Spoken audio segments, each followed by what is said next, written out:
Pass घेण्यासाठी line लागते. तिथं तर आम्ही त्या ठिकाणी एक स्पीकर लावणारच आहे किंवा ही पासची लाईन आहे तर पास घेऊन लाईनला लागावं लागेल.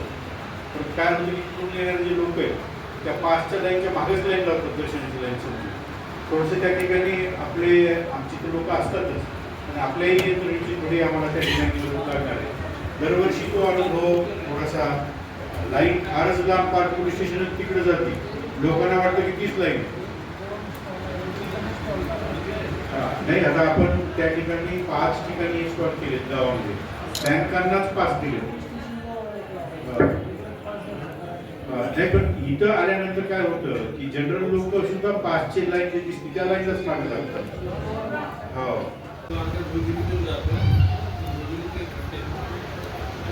हा 16 तारखेसाठी ना, 17 नगरपालिका मार्गातले खड्डे थोडे मोठे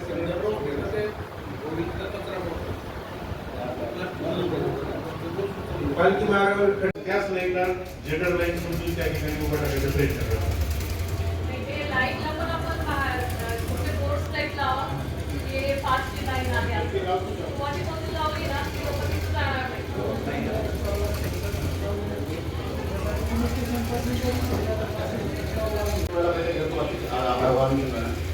आपल्याला पाहिलं असेल की अनेक प्रशासनाचे जे विभाग आहेत आपले, ते तुमचे प्रश्नांचे काही उत्तर देताना किंवा ज्या काही त्यांनी हे केलं आहे मॅनेजमेंट ते देताना त्यांच्यामध्ये काहीतरी थोडासा कमी असताना होता. कारण अनेक योजना किंवा अनेक नियोजन हे केवळ असंच गावडोकेलं असतं किंवा हो हो लागू असतं. त्याप्रमाणे अनेक आपल्याला दाखवतो की उसाचा जो भर आहे टाकण्यात जाणारा, त्यामध्ये आठवड्याची काही जिम्मेदारी किंवा बऱ्याच ट्रॅफिकच्या ज्या गाड्या आहेत ट्रॉली वगैरे ते पूर्ण जातात शहरातून. जे बायपासचा जो रोड आहे, रेल्वेचा ब्रिज चालू आहे, तो एकदम उतार जास्त आहे त्याचा, तिथे गाडी पडू शकते पर्यंत आणि गाडी ते पडलेल्या आहेत. तर ह्या गाड्या शहरातून जाण्यामुळं किंवा ह्या आठवड्यामध्ये 4 तास अपघात झाले आहेत. टॉयला पडणं, मेन रोडला 2-3 टॉयला पडणं किंवा एक भाग. आणि ही जी रांग आहे गाडी मोठी, त्याच्यामध्ये एक्झिटला एमर्जन्सीला काहीच सोर्स दिसेल सध्या दिसला नाही. मॅनेजमेंटचा काही भाग असेल त्यांनी केला असेल काही, पण दिसला नाही. आणि या कॉमन रांगेला आणि फास्टच्या रांगेला पाण्याची किंवा मेडिकलची काही इमर्जन्सी सुविधा नसेल तिथे, पाणी दिलं गेलं जात नाही. त्याच्यानंतर जो हा मेन रोड आहे ज्याच्यामध्ये आता QNR आहे, मायसो आहे आणि साधारणतः मायसोची जी आपल्याकडे संख्या येणार आहे ना पब्लिक, तर ती 12 लाख कमी येणार आहे. म्हणजे कलेक्टर साहेबांनी सांगितलं होतं किंवा 12 लाख कमी येणार आहे ते जनावर वगैरे असल्यामुळं. तर हा जो मेन रोड आहे आझाद चौक ते मंदिरपर्यंतचा, तो एक बाजू पूर्ण अतिक्रमण असतो. म्हणजे एक बाजूचा वापर होतच नाही कधीच. दादा जरी पाहिलं तर तुम्हाला लक्षात येऊन जाईल.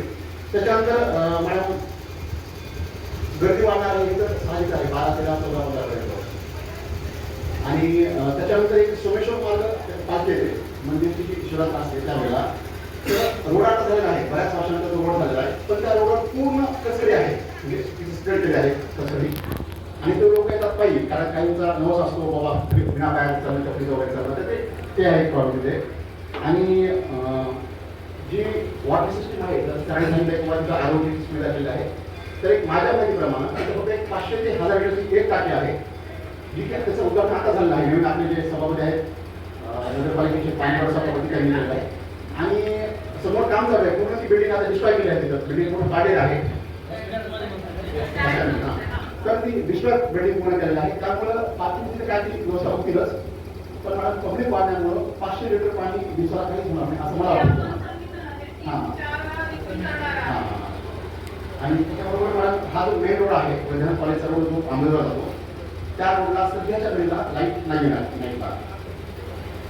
हां, आणि मोस्टली आतापर्यंत जो आपल्याकडचा इतिहास आहे, कल्चरल कोणताही असेल परळीमध्ये त्यावेळेला लाईट नसते.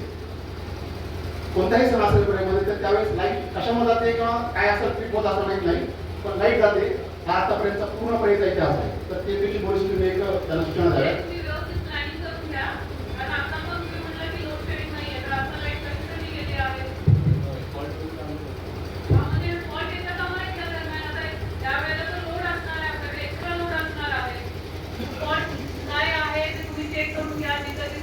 म्हणजे 50-16 जास्त वेळ जातं येऊ शकत. काही वेळेला असं होतं मॅडम, टायमाला बदलच नाही पाण्याचं. पाणी कधी सोडत कधी एक माणूस घरी नसतो, काय त्याचं कोणी माहिती देत नाही. आणि त्यांचा नंबर कुठलाच लागत नाही. जे कर्मचारी असतात त्यांचे माणसं लागले कामगार वगैरे त्यांचा नंबर कुठलाच लागत नाही. आणि त्याला फोन लावतो तो माझी नाही करून त्याला म्हणजे टायमिंगच असतो तुमचा 8 ते 9 या एरियामध्ये 9 ते 10 या एरियामध्ये तसं बंधन काहीच नाही.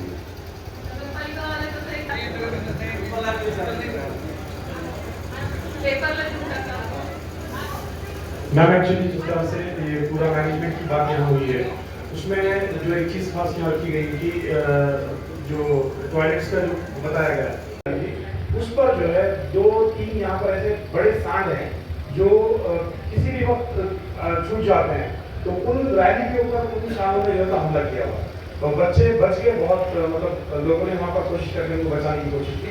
अगर ये ऐसे एक्सपो या फिर महाशिवरात्रि के मौके पर ये जो सांड है अगर रोड पर आते हैं या जो बैल हैं बड़े बैल वो पर्टिकुलर 3-4 हैं और वो हमेशा ही ऐसा उत्पाद करते हैं, वो एक्चुअली यहाँ से हटना चाहिए। ये तो बहुत बड़ा डिस्टर्बेंस के जरिए से पैदा हो सकता है। तीसरी चीज स्वच्छता विभाग के लिए जो अभी ये टॉयलेट्स का जो जिक्र हुआ, यहाँ पर कुछ टॉयलेट स्टार्ट नहीं हुए, अगर उन लोग वो भी अगर स्टार्ट होते हैं तो बहुत सारा हेल्प हो जाएगा इसके लिए। हार्डवेयर रोड को नहीं चालू नहीं है,